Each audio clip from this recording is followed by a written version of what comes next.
Paistetaanpa tästä nyt oikein sämpylöitä leiviuunissa, kun täällä nyt kumminkin on aika säännöllisesti lämminnyt ja nytkin alkaa olemaan tämä uuni parhaimmillaan, niin pistetään tosta nyt taikina ensiksi alulle. Ja tässä nyt tällä kertaa mitään sen hienompaa alkaa tekemään, niin otetaan tuosta hyllystä vähän sämpyläjauhoja ja ruisjauhoja ja sitten sulatetaan hiukan voita. Pistetään vähän nestettä kattilaan, lämmitetään ja sitten tuosta kuivahiivaa ja suolaa ja se on oikeastaan sitten siinä. Heitetään tosta tommonen 2,5 desiä vettä kattilaan. Puuhellaan nyt tähän hätään jaksan laittaa, niin pistetään tosta sähköliesi päälle. Siitä ripaus suolaa. Laitetaan tosta toi voi tohon hetkeksi aikaa sulamaan. Sen ei siinä kauaa tarvi olla. Sitten tohon tommoseen reippaan kädenlämpöiseen veteen tommonen vähän vajaa puolen pussia kuivahiivaa. Sitten sekoitetaan siihen nuo jauhot.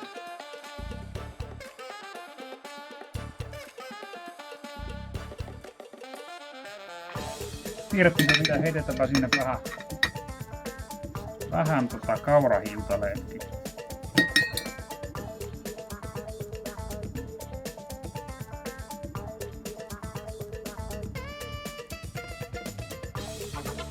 Ja sitten tuo voi tuolta ja äänestä päätellen se on vähän liiankin lämmintä jo.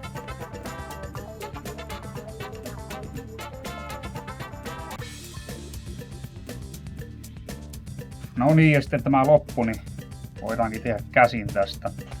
Saadaan siihen varmasti sopiva tämä sitko vai mikä se on. Parhaiten huomaa kädellä, kun se on semmoista oikeanlaista. Ei ole liian kovaa eikä liian löysääkään.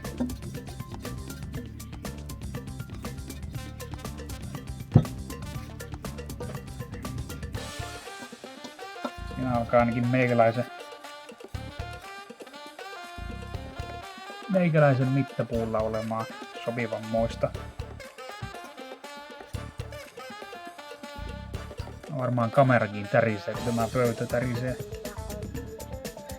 No, ei anneta se haitata. Semmonen toimintapläjäys tässä on tällä kertaa, että heiluva kamera kuuluu asiaan.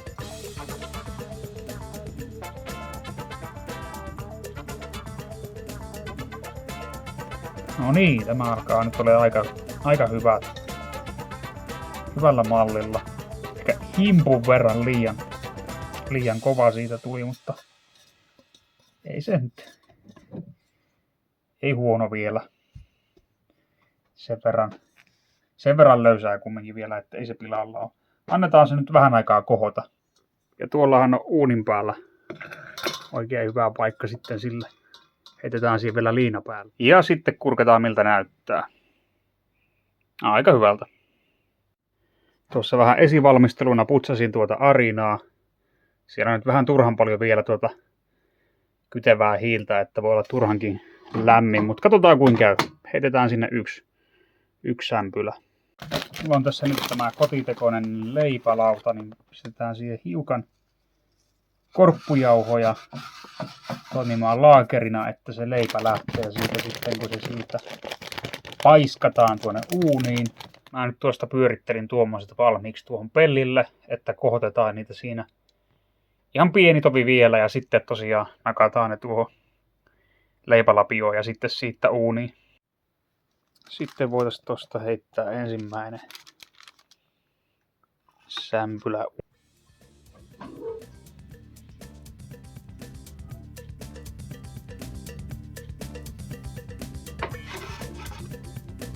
Ja toinen. Ja heitetään vielä kolmasti sinne.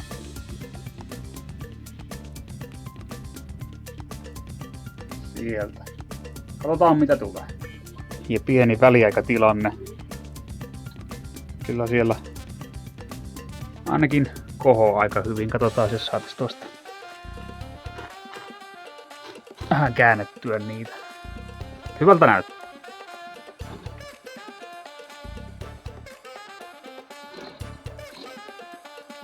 No niin, katsotaan vähän miltä täällä sitten näyttää.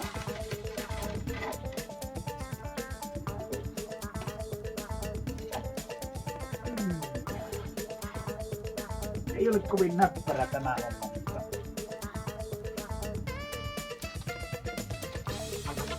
kyllä ne nyt ainakin näyttää kypsyvää, mutta laitetaan hetkeksi vielä sinne. Ui. Näpit tässä palaa. Kyllä hullulta. No niin, ei näillä nyt mitään kauneuskilpailuita voiteta, mutta näyttää aika hyvältä. Voitaisiin tosta vielä vähän leikata yhteen ja katsoa miltä näyttää.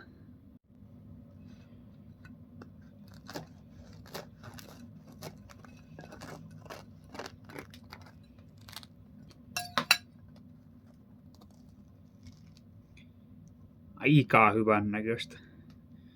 Hivenen raaka keskeltä, mutta ei paha.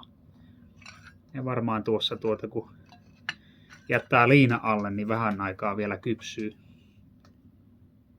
tuossa omassa lämmössä. No niin, mutta semmonen leipomiskokkaustuokio tähän väliin.